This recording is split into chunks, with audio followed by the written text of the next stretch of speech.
করে না, মশা মাছি হেঁটে গেলে মাড়িয়ে নিয়ে চলে যাব আমরা। কলকাতা শহরে যে গার্বেজটা আজকে সকালে উঠেছে, ওটা যদি কার্গো প্লেন আমাদের এত আছে, আমরা উপরে নিয়ে গিয়ে শুধু ঢাকনাটা খুলে দিই, মোল্লা ইউনুস সহ গোটা ঢাকা চাপা পড়ে যাবে। যারা জুতোর মালা পরিয়েছে তাদেরকে ওই গোলাম নিজামীর মতো দড়ি পড়তে হবে। আমি আজকে বলে গেলাম, এই রাজাকারের নাতিদের অবস্থা কি হয় শুধু দেখতে থাকুন। কাজ নেই তো খই ভাজ। আমার মনে হয় ভারত সরকার ওই চিঠিটা ডাস্টবিনে ফেলে দিয়েছে, কারণ ভারতবর্ষের ইতিহাস জানে না এই নাবালক উপদেষ্টারা। এই সুদখোর মোল্লা ইউনুস এ জানে না ইতিহাস। ভারতবর্ষ শেখ মুজিবকে শেল্টার দিয়েছে। ভারতবর্ষ এর আগে মুজিব সাহেবের পুরো পরিবারকে শেল্টার দিয়েছে।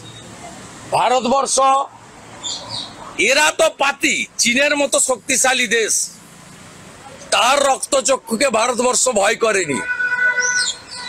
গুরুদেব দলাই লামাকে ভারতবর্ষ শেল্টার দিয়েছে, চীনকে চীনের চোখ রাঙানি করেনি। এ তো আমি বললাম না, রাফেল তো দূরের কথা, রাফেলের আওয়াজে পালাবে।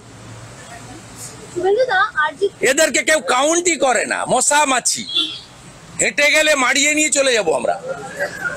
কলকাতা শহরে যে গার্বেজটা আজকে সকালে উঠেছে, ওটা যদি কার্গো প্লেন আমাদের এত আছে, আমরা উপরে নিয়ে গিয়ে শুধু ঢাকনাটা খুলে দিই, মোল্লা ইউনুস সহ গোটা ঢাকা চাপা পড়ে যাবে। যারা জুতোর মালা পরিয়েছে তাদেরকে ওই গোলাম নিজামীর মতো দড়ি পড়তে হবে। আমি আজকে বলে গেলাম, এই রাজাকারের নাতিদের অবস্থা কি হয় শুধু দেখতে থাকুন। এরা অতীত থেকে শিক্ষা নেয়নি। বাংলাদেশের মুক্তিযোদ্ধার চেতনা এবং আবেগ যারা অস্বীকার করবে, তাদের কপালে জুতোর মালা নয়, গোলাম নিজামীর মতো দড়ি অপেক্ষা করছে।